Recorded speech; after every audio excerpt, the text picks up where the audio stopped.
Hidup TV mempersembahkan Oase Rohani Katolik yang dibawakan oleh para imam Keuskupan Agung Jakarta. Selamat menyaksikan. Salam damai sahabat Oase Rohani Katolik yang terkasih. Apa kabarnya Anda hari ini? Semoga Anda semua dalam keadaan baik dan selalu semangat di dalam Tuhan. Senang sekali saya Katarina Utami dapat menjumpai Anda kembali dalam acara kesayangan kita Oase Rohani Katolik. Di studio telah hadir narasumber ORK hari ini, Romo Fransiskus Asisi Susilo Nugroho CP yang biasa akrab dikenal atau disapa dengan nama Romo Susnuk. Mari kita bersama menyapa Romo Susnuk. Salam damai Romo. Salam damai Mbak Tami. Apa kabarnya Romo Susnuk? Luar biasa. Sehat Romo ya. Kita harus sehat, semangat, optimis ya. Optimis di tengah merebak ya. Badai pasti berlalu ya. Iya, Romo. Virus pasti berakhir. Ya. Amin. Sahabat Oase Rohani Katolik yang terkasih, sebelum kita memulai acara kita pada hari ini, marilah kita awali dengan doa yang akan dipimpin oleh Romo Susnuk. Para sahabat Oase Rohani Katolik yang terkasih dimanapun Anda berada, mari kita membuat tanda kemenangan Kristus. Dalam nama Bapa dan Putra dan Roh Kudus. Amin. Amin. Ya Tuhan, Allah Bapa yang Maha Kuasa dan Kekal, Engkaulah kehidupan dan kebangkitan. Berilah kami roh-Mu agar kami juga mengalami hidup dan kebangkitan. Karena percaya dalam nama-Mu. Tambahkanlah iman kepercayaan kami, agar kami boleh mengalami keselamatan yang dari-Mu. Dan dalam kesempatan ini, kami mohon kiranya Engkau berkenan menjamahkan tangan kasih-Mu untuk menyembuhkan orang-orang yang sedang sakit. Teristimewa umat-Mu yang tidak mencukupi rezekinya untuk berobat. Kiranya dengan jamahan tangan kasih-Mu ya Tuhan, mereka Kau sembuhkan, mereka Kau pulihkan, sehingga mereka dapat kembali bekerja, beraktivitas dengan penuh sukacita memuliakan nama-Mu. Dan pada kesempatan hari ini kami hendak membaca, mendengarkan, merenungkan, memahami sabda-Mu ya Tuhan. Utuslah roh-Mu agar kami mampu melakukan semuanya itu. Demi Kristus, Tuhan dan pengantara kami. Dalam nama Bapa dan Putra dan Roh Kudus. Amin. Sahabat Oase Rohani Katolik yang terkasih, hari ini merupakan Oktav Paskah. Bacaan liturgi hari ini diambil dari Kisah Para Rasul bab 3 ayat 11 sampai dengan 26. Petrus dan Yohanes menyembuhkan seseorang yang lumpuh. Ketika orang lumpuh yang disembuhkan itu tetap mengikuti Petrus dan Yohanes, seluruh orang banyak yang sangat keheranan datang mengerumuni mereka di serambi yang disebut Serambi Salomo. Petrus melihat orang banyak itu lalu berkata, "Hai orang Israel, mengapa kamu heran tentang kejadian itu? Dan mengapa kamu menatap kami seolah-olah kami membuat orang ini berjalan karena kuasa atau kesalehan kami sendiri? Allah Abraham, Ishak dan Yakub, Allah nenek moyang kita telah memuliakan hamba-Nya, yaitu Yesus yang kamu serahkan dan tolak di depan Pilatus. Walaupun Pilatus berpendapat bahwa ia harus dilepaskan, kamu telah menolak yang kudus dan benar, dan malah menghendaki seorang pembunuh sebagai hadiah-Mu. Demikianlah Yesus, pemimpin kepada hidup, telah kamu bunuh. Tetapi Allah telah membangkitkan Dia dari antara orang mati, dan tentang hal itu kami adalah saksi. Karena kepercayaan dalam nama Yesuslah, maka nama itu telah menguatkan orang yang kamu lihat dan kamu kenal ini. Kepercayaan itulah yang telah memberi kesembuhan kepada orang ini di depan kamu semua. Hai saudara-saudara, aku tahu bahwa kamu telah berbuat demikian karena ketidaktahuan, sama seperti semua pemimpinmu. Tetapi dengan jalan demikian, Allah telah menggenapi apa yang telah difirmankan dahulu dengan perantaraan nabi-nabinya, yaitu bahwa Mesias yang diutusnya harus menderita. Karena itu, sadarlah dan bertobatlah, supaya dosamu dihapuskan, agar Tuhan mendatangkan waktu kelegaan dan mengutus Yesus yang dari semula diuntukkan bagimu sebagai Kristus. Kristus itu harus tinggal di surga sampai waktu pemulihan segala sesuatu, seperti yang difirmankan Allah dengan perantaraan nabi-nabinya yang kudus di zaman dahulu. Bukankah telah dikatakan Musa, Tuhan Allah akan membangkitkan bagimu seorang nabi dari antara saudara-saudaramu, sama seperti aku? Dengarkanlah dia dalam segala sesuatu yang akan dikatakannya kepadamu. Dan akan terjadi bahwa semua orang yang tidak mendengarkan nabi itu akan dibasmi dari umat kita. Dan semua nabi yang pernah berbicara, mulai dari Samuel dan sesudah dia, telah bernubuat tentang zaman ini. Kamulah yang mewarisi nubuat-nubuat itu dan mendapat bagian dalam perjanjian yang telah diadakan Allah nenek moyang kita, ketika Ia berfirman kepada Abraham, "Oleh keturunanmu, semua bangsa di muka bumi akan diberkati." Dan bagi kamulah pertama-tama Allah membangkitkan hamba-Nya dan mengutusnya kepada kamu, supaya Ia memberkati kamu dengan memimpin kamu masing-masing kembali dari segala kejahatanmu. Demikianlah sabda Tuhan. Syukur kepada Allah. Sahabat Oase Rohani Katolik yang terkasih, sekarang marilah kita siapkan hati dan pikiran kita, karena sebentar lagi Romo Susnuk akan membacakan Injil untuk kita. Injil hari ini diambil dari Injil Yesus Kristus menurut Lukas bab 24 ayat 35 sampai dengan 48. Haleluya, haleluya, haleluya, haleluya, haleluya, haleluya. Inilah hari yang dijadikan Tuhan. Marilah kita bersorak-sorai dan bersukacita karenanya. Haleluya, haleluya, haleluya. Tuhan sertamu Dan sertamu juga. Inilah Injil Yesus Kristus menurut Lukas. Dimuliakanlah Tuhan. Dua murid yang dalam perjalanan ke Emmaus ditemui oleh Yesus yang bangkit, segera kembali ke Yerusalem. Mereka menceritakan kepada saudara-saudara apa yang telah terjadi di tengah jalan dan bagaimana mereka mengenali Yesus pada waktu Ia memecah-mecahkan roti.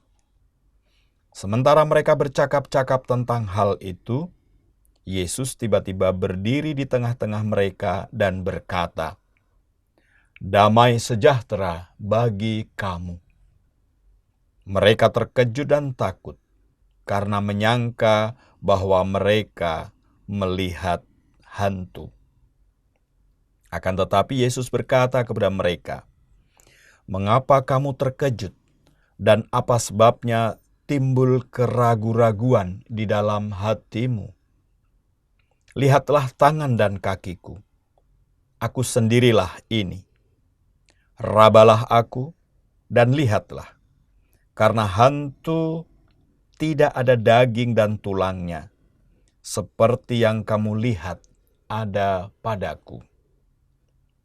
Sambil berkata demikian, ia memperlihatkan tangan dan kakinya kepada mereka. Dan ketika mereka belum juga percaya, karena girang dan masih heran, berkatalah Yesus kepada mereka, "Adakah padamu makanan di sini?" Lalu mereka memberikan kepadanya sepotong ikan goreng. Ia mengambilnya dan memakannya di depan mata mereka. Yesus berkata kepada mereka, "Inilah perkataan yang telah kukatakan kepadamu ketika aku masih bersama-sama dengan kamu, yakni bahwa harus digenapi semua yang ada tertulis tentang aku dalam kitab Taurat Musa, kitab nabi-nabi, dan kitab Mazmur." Lalu Yesus membuka pikiran mereka sehingga mereka mengerti kitab suci. Katanya kepada mereka, "Ada tertulis demikian, Mesias harus menderita dan bangkit dari antara orang mati pada hari yang ketiga. Dan lagi, dalam namanya, berita tentang pertobatan dan pengampunan dosa harus disampaikan kepada segala bangsa, mulai dari Yerusalem. Kamu adalah saksi dari semuanya ini." Demikianlah Injil Tuhan. Terpujilah Kristus. Sahabat Oase Rohani Katolik yang terkasih, sekarang marilah kita dengarkan permenungan yang akan disampaikan oleh Romo Susnuk. Ya Romo, dari bacaan kita yang pertama, kira-kira apa yang ingin disampaikan kepada sahabat Oase Rohani Katolik di rumah? Para sahabat Oase Rohani Katolik dimanapun Anda berada, sebagaimana kita dengar dari bacaan pertama dari Kisah Para Rasul, bab 3 ayat 11 sampai dengan 26,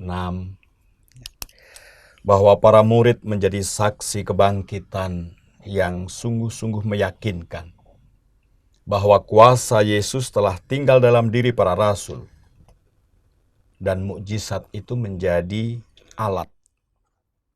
Kemudian pesan utama yang harus disampaikan oleh para rasul, oleh para murid, oleh kita semua adalah pertobatan. Karena pertobatan dan pengampunan adalah syarat untuk mendapatkan keselamatan. Untuk lebih jelasnya, saya akan meringkas apa yang ada di dalam Kisah Para Rasul tadi dalam sebuah pantun, Mbak Tami. Ya, pantunnya seperti ini, para sahabat ORK. Enak banget makan cumi-cumi, tapi waspada kolesterolnya. Mari kita coba memahami apa yang dipikirkan olehnya. Dalam pantun tadi, saya katakan bahwa mari kita coba memahami apa yang dipikirkan olehnya. Olehnya di sini tentunya bukan nya huruf kecil, ya, orang lain, tetapi nya di sini adalah Tuhan, ya, huruf besar. Jadi mari kita coba memahami apa yang dipikirkan oleh Tuhan. Ya. Karena seringkali, dan itu memang selalu terjadi, bahwa murid-murid Yesus ini mungkin mengalami kesulitan, ya, untuk mengikuti pemikiran Tuhan Yesus, untuk mengikuti logika Tuhan Yesus. Sehingga akhirnya mereka lebih menyukai logikanya sendiri, pemikirannya sendiri, ya. Dan saya rasa itu, ya, terus-menerus dialami oleh murid-murid Tuhan, ya, dari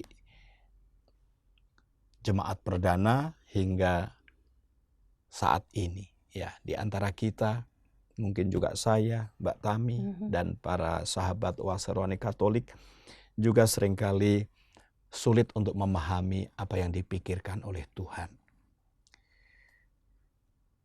Padahal memahami apa yang dipikirkan Tuhan itu memiliki dampak yang luar biasa bagi kehidupan kita. Karena dengan memahami pikiran Tuhan, ya, kita akan bisa menerima Tuhan. Dengan bisa menerima Tuhan, kita akan bisa mengakui Tuhan. Dan dengan bisa mengakui Tuhan, kita akan bisa mempercayai Tuhan, mengimani Tuhan. Jadi berangkat dari pemahaman tentang Tuhan, kita akan sungguh-sungguh bisa mempercayai Tuhan, mengimani Tuhan. Dan dampaknya itu luar biasa. Sebagaimana tadi dialami oleh para rasul dalam bacaan pertama, ya. Salah satu dampaknya adalah kesembuhan. Ya. Berbagai macam penyakit, ya, entah itu penyakit rohani maupun penyakit jasmani disembuhkan karena iman, karena kepercayaan kepada Tuhan. Dan iman kepercayaan ini berangkat dari mengakui Tuhan, menerima Tuhan, dan itu semua dari pemahaman yang benar tentang Tuhan. Ya, jadi para rasul itu memahami apa yang dipikirkan oleh Tuhan Yesus, sehingga dari pemahaman tentang apa yang dipikirkan oleh Tuhan, para rasul ini dapat menerima apa yang diajarkan Tuhan, mengakui apa yang diajarkan Tuhan, mempercayai apa yang dipikirkan Tuhan, sehingga mereka mendapat kuasa penyembuhan yang luar biasa. Dan kesembuhan lahir batin ini tentunya juga memberikan kebahagiaan. Ya. Dan kebahagiaan ini tentunya juga akan memberikan kepada kita keselamatan. Ya. Maka kalau kita sungguh-sungguh dapat memahami pikiran Tuhan, maka itu dampaknya luar biasa, ya. Kebahagiaan, keselamatan.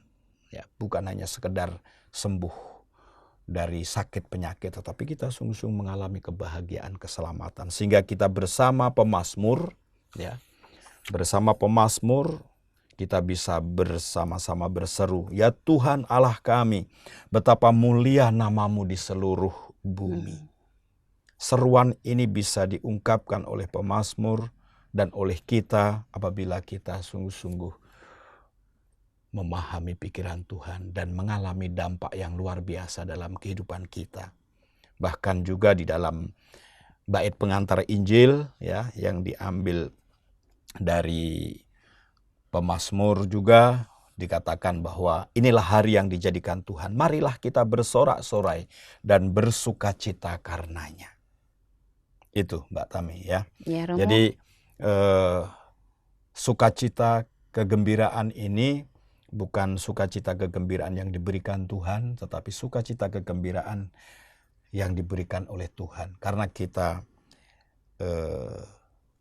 bisa memahami pikiran Tuhan, bisa menerima Tuhan, mengakui Tuhan, mempercayai Tuhan, sehingga berdampak pada kehidupan kita. Begitu. Ya, sangat menarik tadi Romo katakan bahwa jika kita memahami pikiran Tuhan, kita dapat menerima Tuhan, sehingga kita dapat meyakini Tuhan dan percaya dengan iman bahwa dengan kuasa Tuhan. Jadi Romo, bagaimana caranya supaya kita dapat memahami pikiran Tuhan nih Romo? Apalagi di zaman sekarang ini nih Romo, dengan merebaknya virus corona seperti ini Romo. Banyak orang yang kalang kabut gitu. Banyak orang yang panik dengan virus corona seperti itu Romo. Ya, memang pertama-tama tadi pertanyaannya kan bukan soal munculnya virus itu dari mana, tetapi bagaimana kita bisa memahami pikiran Tuhan. Ya, tentunya dengan membaca kitab suci, ya. Karena dengan membaca kitab suci yang adalah sabda Tuhan, kita akan bisa menangkap pikiran Tuhan, ya. Karena di balik kata-kata, di balik kalimat-kalimat yang merupakan sabda Tuhan yang tertulis di dalam kitab suci ini, itu terdapat pikiran Tuhan, ya. Sebagaimana ketika kita menulis surat, ya. Ketika kita menulis surat, ya, tentunya orang membaca tulisan surat kita akan bisa menangkap perasaan kita, menangkap pikiran kita di dalam tulisan kita itu, ya. Nah, begitu juga kalau kita rajin membaca kitab suci, ya, rajin merenungkan kitab suci, ya, rajin memahami, mendalami, ya, apa yang disabdakan Tuhan di dalam kitab suci, ya, itu sudah sangat membantu kita untuk bisa mengetahui pikiran Tuhan, ya, pikiran Tuhan itu seperti apa, ya. Nah, ini tadi kan soal virus corona itu kan sebenarnya ya contoh, ya, itu contoh, ya. Ya, dalam kitab suci tidak ada, ya kan, bahwa Tuhan akan mengadakan virus corona, nggak ada di dalam kitab suci. Tetapi kita bisa merefleksikan, ya, bahwa di balik peristiwa merebaknya virus corona ini, ya, menurut saya ada dua kemungkinan, ya. Kemungkinan pertama adalah bahwa melalui peristiwa ini ada pesan Tuhan, ya. Ada pesan Tuhan. Orang seringkali mengatakan ungkapan blessed in disguise, artinya ada rahmat yang terselubung di balik peristiwa-peristiwa. Jadi kemungkinan pertama saya menangkap bahwa di balik peristiwa merebaknya virus corona ini ada rahmat Tuhan yang terselubung, yang harus kita cari dan kita temukan, ya. Bukan berarti virus corona ini yang apa membuat, yang menyebabkan itu Tuhan, ya. Tuhan pasti tidak akan apa menghancurkan ciptaannya sendiri, ya. Ya, jadi ada pesan Tuhan, ada rahmat Tuhan yang terselubung yang harus kita cari dan kita temukan. Kemungkinan kedua, ya, kemungkinan kedua adalah di balik merebaknya virus corona ini, ya, karena manusia hanya berpedoman pada pikirannya sendiri, tidak mau mengikuti pikiran Tuhan. Misalnya, ya kan, Mbak Tami memaki-maki saya, ya, memarahi saya, menyumpahi saya, ya. Kalau saya memahami pikiran Tuhan, saya akan menanggapi kata-kata yang negatif dari Mbak Tami itu. Kalau saya memahami pikiran Tuhan, ya, saya akan mengampuni Mbak Tami, ya kan. Tuhan kan pernah mengatakan, ampunilah saudaramu, ya, bukan 1 kali, 2 kali, atau 3 kali, tapi 7 kali, 70 kali. Artinya saya akan mengampuni. Tetapi kalau saya mengikuti pikiran saya sendiri, oh, saya tidak akan mengampuni Mbak Tami. Saya akan membalas. Mbak Tami mengumpat saya balas umpat. Mbak Tami menyumpah saya balas menyumpah. Itu kalau saya mengikuti pikiran saya. Ini contoh kecil, ya. Maka kemungkinan kedua dengan merebaknya virus corona ini adalah bahwa manusia terlalu mengandalkan pikirannya sendiri, mengabaikan pikiran Tuhan, ya. Sehingga kejadian-kejadian, peristiwa-peristiwa, konflik-konflik antar manusia, antar suku, antar bangsa, ya, antar negara di dunia ini menyebabkan orang itu tidak lagi mengikuti pikiran Tuhan, tapi mengikuti pikirannya sendiri.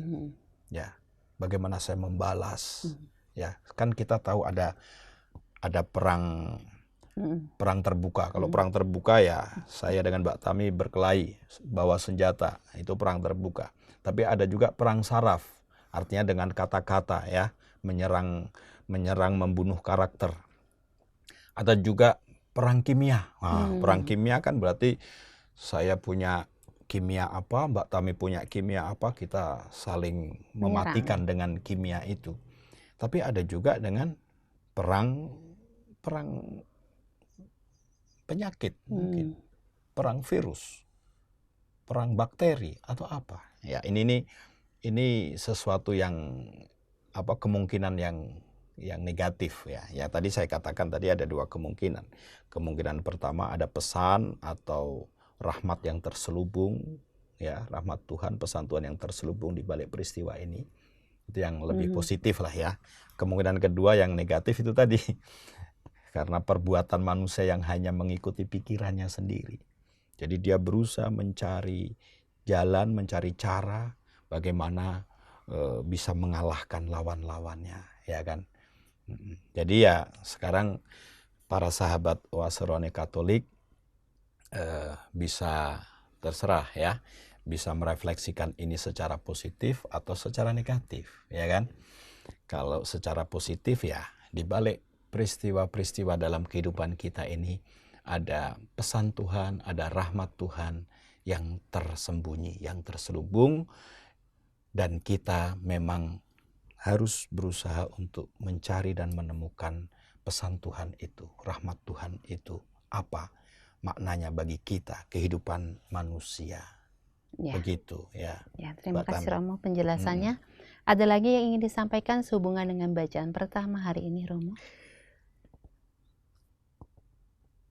Intinya sudah saya sampaikan tadi ya. Tapi yang jelas para sahabat Oase Rohani Katolik yang berbahagia dimanapun Anda berada, bahwa kalau kita sungguh-sungguh berusaha, berjuang untuk mengikuti pikiran Tuhan, percayalah, kita akan lebih enjoy, lebih happy menerima Tuhan. Ya.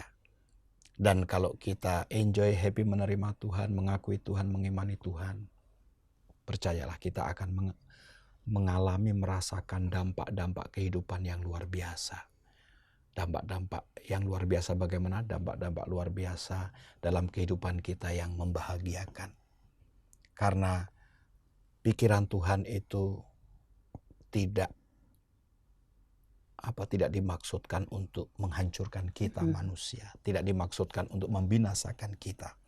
Tapi Tuhan punya pikiran, Tuhan punya kehendak bahwa kita, ciptaannya, kita umat manusia ini bahagia, selamat. Ya. Maka mari kita berusaha untuk memahami pikiran Tuhan. Ya. Terima kasih Romo, kita akan jeda sejenak dulu. Sahabat Oase Rohani Katolik yang terkasih, kita akan jeda sejenak untuk merenungkan apa yang telah disampaikan oleh Romo Susnuk. Jangan kemana-mana, kami akan kembali dalam Oase Rohani Katolik sesi yang kedua.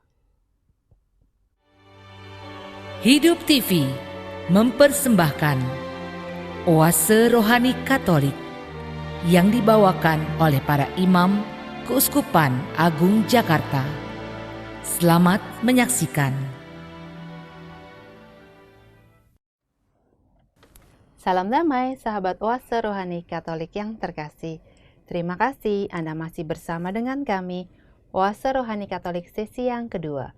Masih bersama dengan Romo Fransiskus Asisi Susilo Nugroho CP dan saya Katarina Utami. Bagi sahabat Oase Rohani Katolik yang terkasih, jika Anda memiliki pertanyaan atau Anda ingin sharing iman, Anda dapat menghubungi kami di nomor telepon 0881 0251 33438 atau Anda dapat menghubungi kami di alamat email orkkj@yahoo.com. Sekarang marilah kita lanjutkan permenungan kita di sesi yang kedua ini. Romo Susnuk, kiranya Romo bisa memberikan sedikit kesimpulan dari sesi kita yang pertama tadi, Romo. Ya, para sahabat Oase Rohani Katolik yang berbahagia dimanapun Anda berada, dari permenungan kita berdasarkan Kisah Para Rasul bab 3 ayat 11 sampai dengan 26 menegaskan kepada kita bahwa kita akan mengalami keselamatan yang sejati, kebahagiaan yang sejati, ya, mengalami dampak-dampak positif yang luar biasa bila mana kita sungguh-sungguh percaya kepada Tuhan Yesus. Apabila kita sungguh-sungguh menerima ajaran-ajaran Tuhan Yesus. Dan itu semua dimungkinkan kalau kita sungguh-sungguh memahami ajaran-ajaran Tuhan Yesus. Memahami pikiran-pikiran Tuhan. Dan itu semua bisa kita dapatkan, itu semua bisa kita peroleh bila mana kita rajin membaca dan merenungkan sabda Tuhan yang tertulis di dalam kitab suci. Saya rasa sedikit ringkasan dari apa yang tadi bacaan pertama sampaikan kepada kita dan menjadi refleksi kita. Ya, begitu. Terima kasih Romo untuk bacaan Injil ini, Romo. Inspirasi apa atau kabar sukacita apa yang ingin disampaikan kepada sahabat Oase Rohani Katolik? Ya, baik. Mbak Tami dan para sahabat Oase Rohani Katolik yang berbahagia dimanapun Anda berada, sebelum saya menyampaikan hubungan ya antara bacaan pertama dengan bacaan Injil, saya mau menyampaikan terlebih dahulu pesan Tuhan di dalam Injil Lukas yang tadi kita baca dan kita dengarkan bersama, yaitu dari Injil Lukas bab 24 ayat 35 sampai dengan ayat 48 ya. Simpelnya demikian. Saya mau menyampaikan pantun yang kedua ini berkaitan dengan Injil Lukas ya. Ini pantunnya berkaitan dengan virus corona ya. Pantunnya berbunyi demikian. Virus corona menakutkan, tapi jangan sampai menghilangkan iman. Jalan salib bukan akhir jalan, tetapi media kebangkitan. Secara sederhana, Injil Lukas yang tadi kita baca dan kita dengarkan, ya, itu mau berbicara tentang ajaran Tuhan Yesus yang mengingatkan kepada murid-muridnya, kepada kita semua, ya, bahwa jalan salib itu bukan akhir jalan, bukan finish, ya. Tetapi jalan salib merupakan media, sarana, ya, sarana media untuk mengalami kebangkitan. Ya. Jadi kalau Tuhan Yesus mengatakan, barang siapa mau mengikuti aku, ia harus menyangkal dirinya, memikul salibnya dan mengikuti aku. Ya, itu sabda Tuhan, betul. Betul. Dan dari sabda Tuhan itu, orang menjadi sedikit takut ya. Sedikit takut. Atau mungkin sangat takut. Aduh, mengikuti Tuhan Yesus nggak mudah ya, sulit sekali ya. Harus menyangkal diri, harus memikul salib. Nah, sabda Tuhan hari ini dari Injil Lukas pada hari ini memberikan peneguhan, bahkan penghiburan kepada kita bahwa memikul salib itu tidak perlu menjadi momok yang menakutkan. Jadi momok yang menakutkan. Karena apa? Karena Yesus sendiri tadi membuka pikiran para murid ya. Supaya para murid memahami bahwa jalan salib itu bukanlah finish dari perjalanan. Ya. Jalan salib bukanlah akhir dari jalan. Bukan lalu seolah-olah kita masuk ke jalan lalu buntu. Ya. Nggak ada tembusannya, nggak ada gitu jalan ya. tembus lagi, nggak ada jalan alternatif lagi, nggak ada terusannya lagi, buntu. Wah, bukan. Jadi jalan salib itu bukan akhir jalan, tetapi jalan salib itu merupakan media, sarana untuk sampai kepada kebangkitan. Ada ungkapan bahasa Latin yang berbunyi demikian, per crucem ad lucem. Artinya, Romo? Artinya per crucem, artinya melalui salib, ad lucem, menuju kepada terang. Melalui salib menuju kepada kebangkitan. Jadi perjalanan salib kita, salib-salib kehidupan kita itu bukan akhir dari segala-galanya, tapi itu merupakan media, sarana untuk sampai kepada lucem, sampai kepada terang, sampai kepada kebangkitan, sampai pada kebahagiaan, sampai kepada keselamatan sejati yang akan kita peroleh, yang akan kita alami. Dan itu semua memang diperlukan ketekunan kita, kesabaran kita, keberanian kita, ya, untuk memikul salib kehidupan kita. Nah, itulah. Jadi Yesus membuka pikiran para muridnya supaya mereka memahami ini, ya. Supaya mereka memahami ini.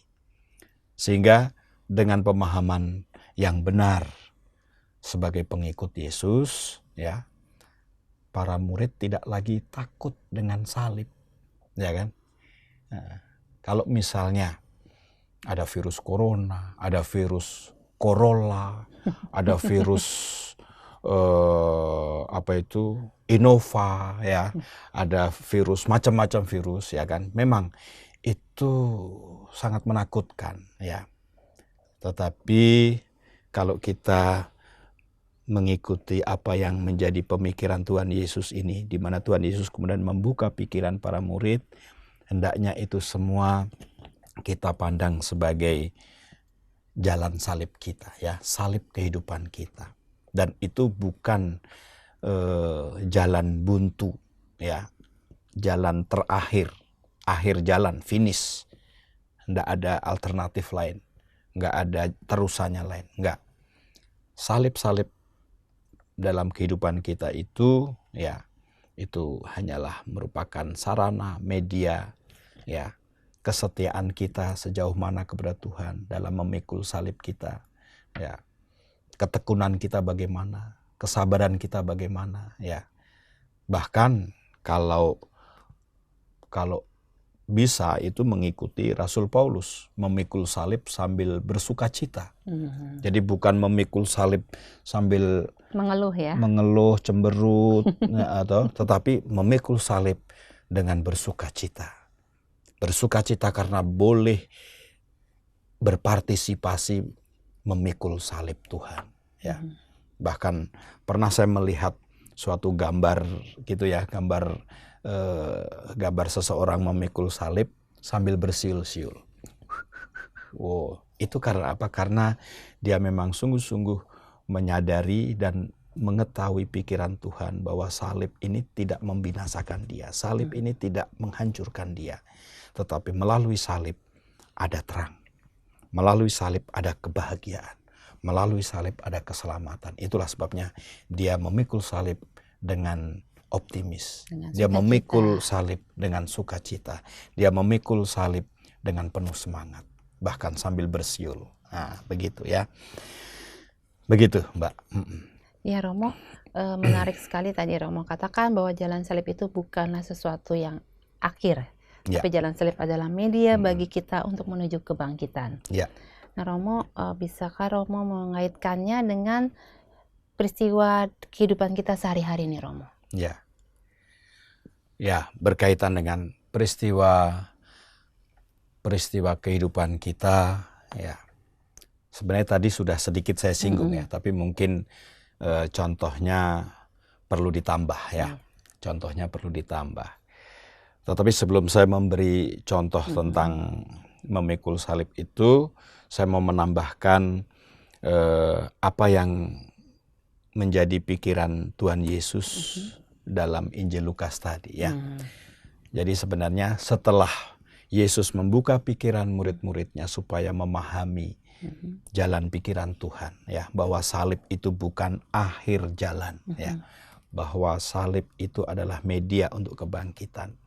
Maka setelah murid-murid itu memahami hal itu, maka hendaknya murid-murid ini kemudian mewartakannya, ya, memberi kesaksian tentang hal itu, ya, kepada orang lain tentunya, ya, kepada orang lain, ya, supaya orang lain yang mungkin selama ini takut-takut dengan salib, lalu menjadi optimis. Yang selama ini takut-takut dengan salib, menjadi bersemangat. Yang selama ini takut-takut dengan salib, menjadi bersukacita. Ya, jadi memikul salib dengan sukacita, bukan dengan cemberut. Maka mungkin ada contoh yang bisa saya sampaikan adalah ketika kita mengalami sakit misalnya ya. Ketika kita sakit, ya memang sakit itu tidak enak sih ya. Siapa sih yang mau sakit ya? Sakit itu sesuatu yang tidak menyenangkan ya, pengalaman yang tidak menyenangkan. Saya sendiri dulu pernah sakit malaria ya. Pernah sakit malaria waktu tugas di pedalaman Kalimantan ya. Sampai kurus saya ya. Saya tidak mungkin juga tidak mandi, tidak bisa merawat, sehingga brewok saya tuh lebat, badan saya kurus. Karena apa? Karena ketika terkena penyakit malaria itu lapar tapi tidak bisa makan. Jadi mual ya. Menolak, mulut itu menolak ya. Terus demam, panas tetapi rasanya dingin.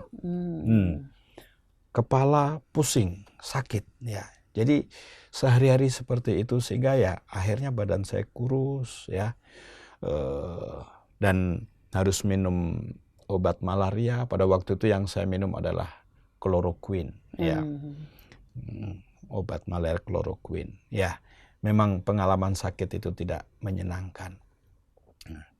Tapi ketika saya menjalani hari-hari selama saya sakit itu ya, justru saya bisa mendapat sedikit pencerahan, yaitu blessed in disguise. Ada pesan Tuhan, ada rahmat Tuhan di balik sakit saya itu.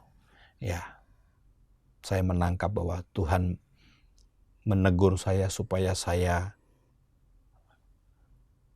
beristirahat dan banyak berdoa.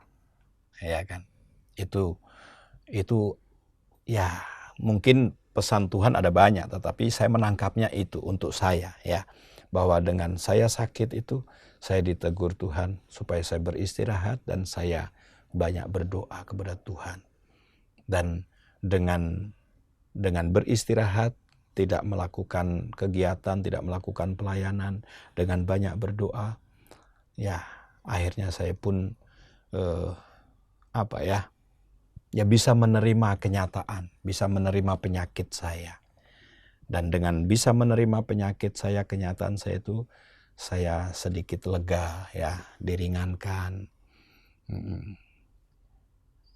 Ya, sehingga saya memikul salib penyakit itu tidak lagi dengan bersungut-sungut ya, dengan sangat sedih, tetapi saya mulai bisa memikul salib penyakit saya itu dengan sukacita. Dengan sukacita, dalam artian saya optimis, saya semangat bahwa Tuhan pasti akan menyembuhkan saya ya. Dan ternyata memang bagi orang yang sungguh-sungguh percaya kepada Tuhan, segala sesuatunya indah pada waktunya, dan saya memang disembuhkan Tuhan, dan itu sesuatu yang sangat luar biasa dalam pengalaman hidup saya ya.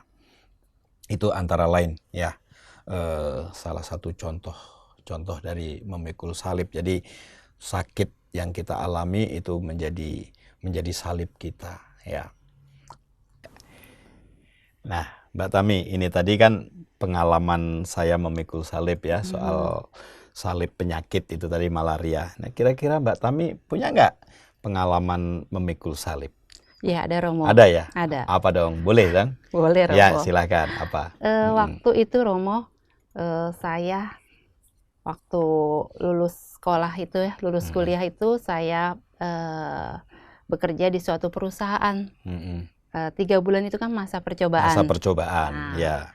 Saya sih merasa akan diangkat karena memang bukan luar biasa prestasinya, tapi memang kalau dilihat sih oke lah pekerjaannya gitu ya, tidak mengecewakan. Tapi ternyata bukannya diangkat, malah saya tidak dilanjutkan sebagai pegawai gitu. Dan sedihnya, Diberhentikan ya, ya. dan sedihnya bukan kepalang itu Romo. Ya, ya, ya. Sangat Kecewa sedih, ya, sangat kecewa. kecewa, sangat down. Mengapa kok Mm-mm. seperti ini gitu ya? Mm-mm. Apa yang Tuhan mau? Dan juga beberapa saat kemudian itu mama saya juga sakit. Waduh, berarti tambah lagi ya. Tambah lagi sakit. Sedihnya ya, sedihnya Sakit tambah stroke lagi. gitu ya. Dan saya sangat, bagaimana Tuhan kok seperti ini jalan hidup saya gitu ya. Ternyata di balik itu semua Tuhan punya rencana. Ketika saya tidak bekerja, ketika saya di rumah, Ya. itu saya bisa merawat mama saya. Oh, Di akhir-akhir oke. hidupnya itu saya menemani mama saya gitu ya. Saya bisa merawat sampai akhirnya juga saya ada di sampingnya ketika mama saya menembuskan nafas terakhir. Dan itu Oke, ya. pengalaman yang sangat luar biasa.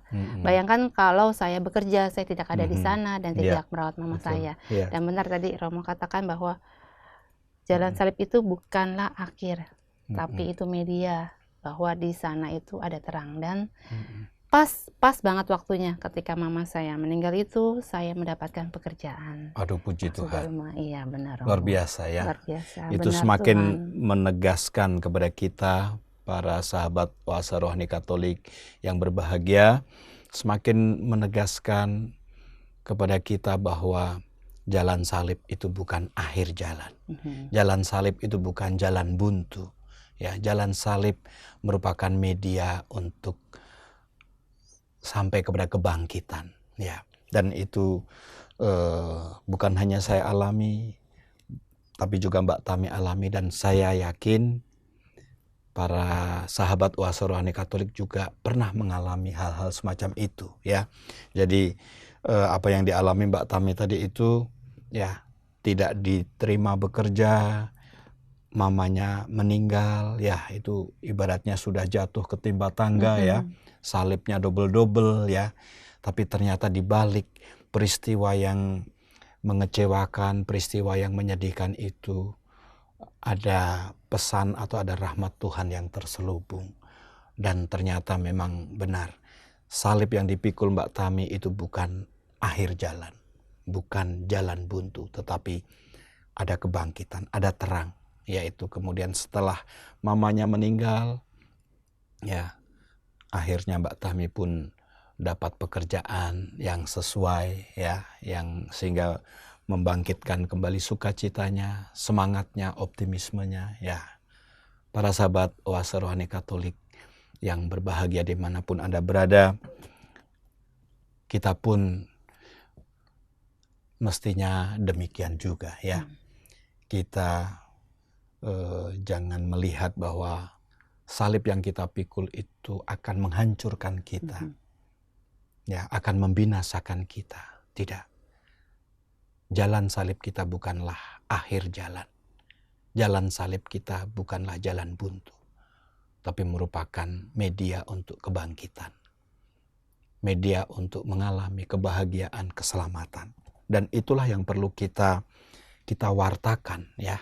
Menjadi saksi Kristus artinya kita mewartakan apa yang diajarkan oleh Tuhan Yesus, apa yang sudah dialami oleh Tuhan Yesus, menderita, wafat di kayu salib, dan kebangkitan, mengalami kebangkitan.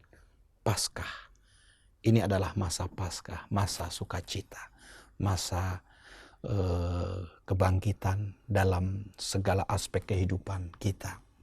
Ya, maka mari kita mewartakan itu ya, sebagaimana Tuhan Yesus kehendaki kepada murid-muridnya pada saat itu dan kepada kita semua tentunya ya.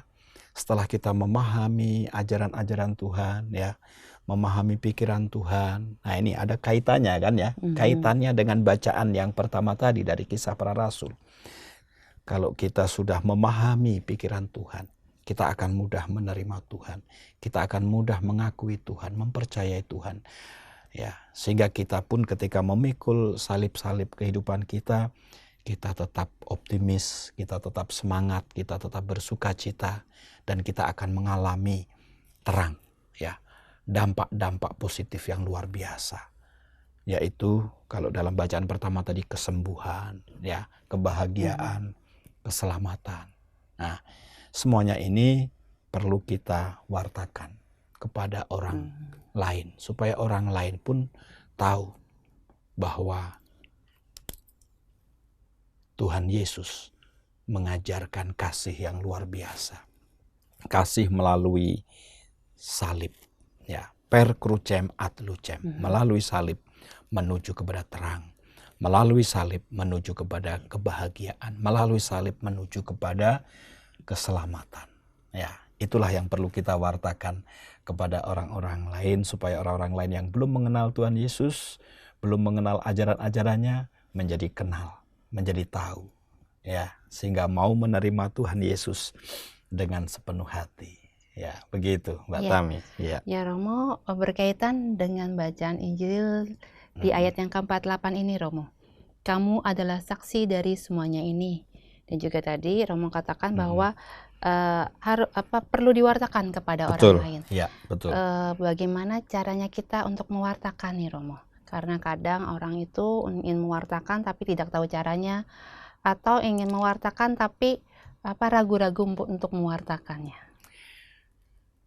Mewartakan, ya, mewartakan itu kan artinya mengkomunikasikan, ya, menyampaikan, menjadi saksi.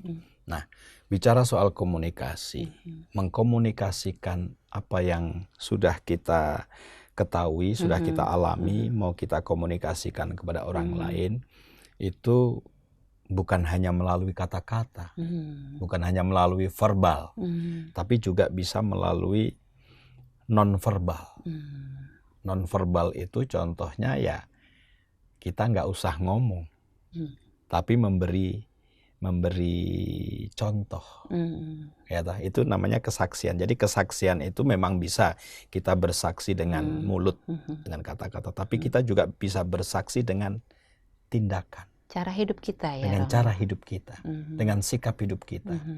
Jadi orang akan bisa menangkap pesan kita tidak hanya melalui kata-kata yang keluar dari mulut kita, tapi juga dari sikap hidup kita, ya, dari tindakan kita.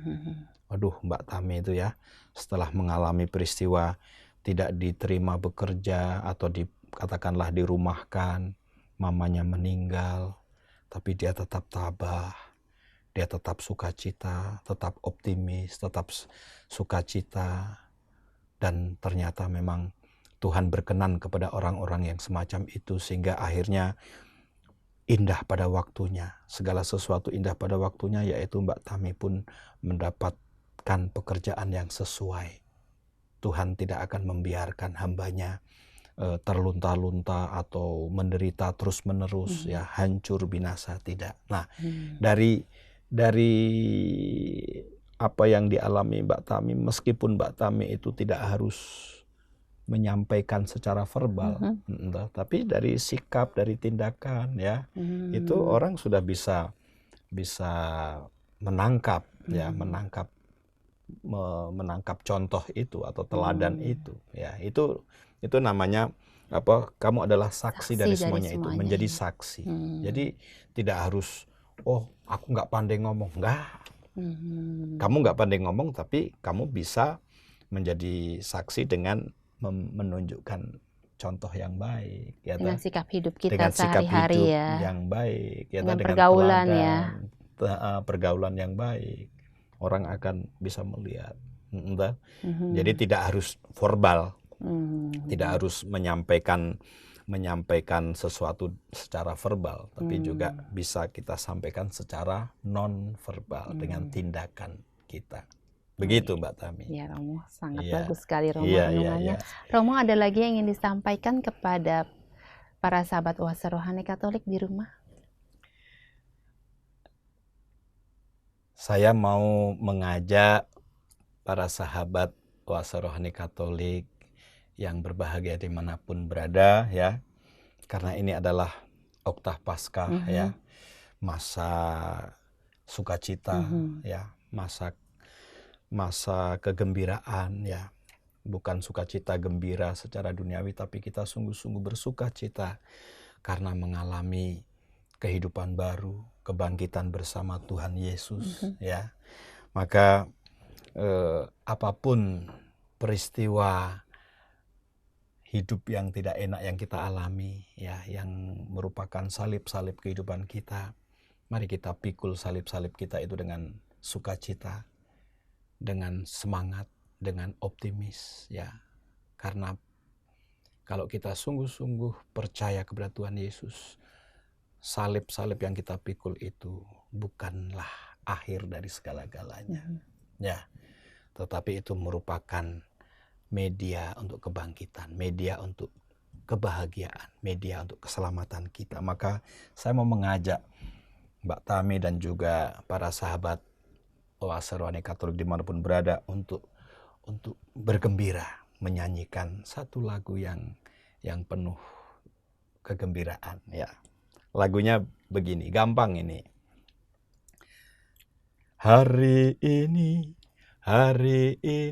harinya Tuhan, mari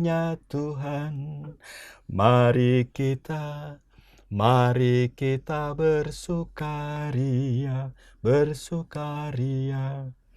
Hari ini harinya Tuhan, mari kita bersukaria. Hari ini harinya Tuhan.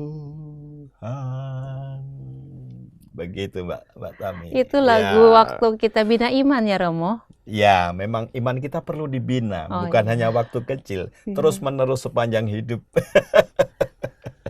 Supaya iman kita sukacita, iman yang bersukacita, iman yang positif, iman yang optimis, ya, menghadapi berbagai macam peristiwa kehidupan yang tidak semuanya menyenangkan, ya kan? Ya, kalau peristiwa-peristiwa hidup kita itu menyenangkan, ya gampang saja kita menyikapinya. Tapi ketika kita mengalami peristiwa-peristiwa hidup yang tidak menyenangkan, ya kita perlu ingat akan pikiran-pikiran Tuhan ini, ya, bahwa Tuhan menciptakan kita bukan supaya kita binasa, hancur, mati, tetapi Tuhan menciptakan kita supaya kita hidup, supaya kita mengalami sukacita, kegembiraan, keselamatan. Luar biasa Romo, renungannya hari ini sangat bersukacita sekali.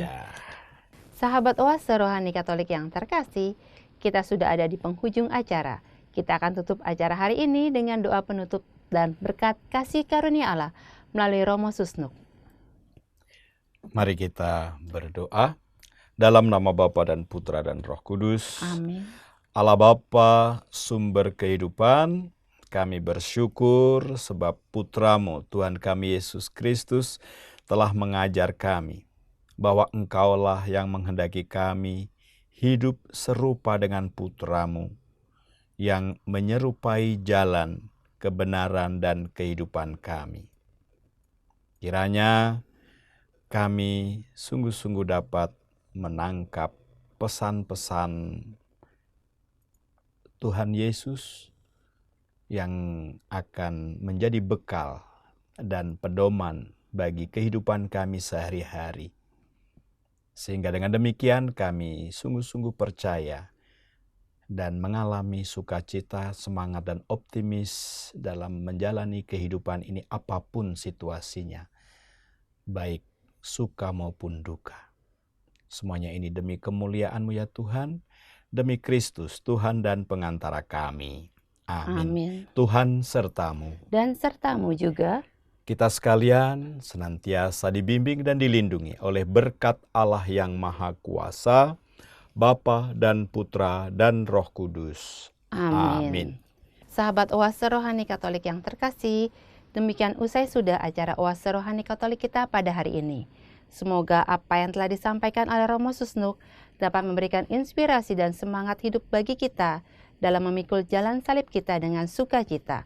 Akhir kata, Romo Fransiskus Asisi Susilo Nugroho CP dan saya Katarina Utami pamit undur diri.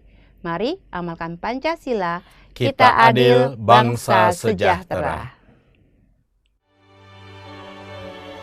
Demikianlah Oase Rohani Katolik yang dibawakan oleh para imam Keuskupan Agung Jakarta. Tuhan memberkati.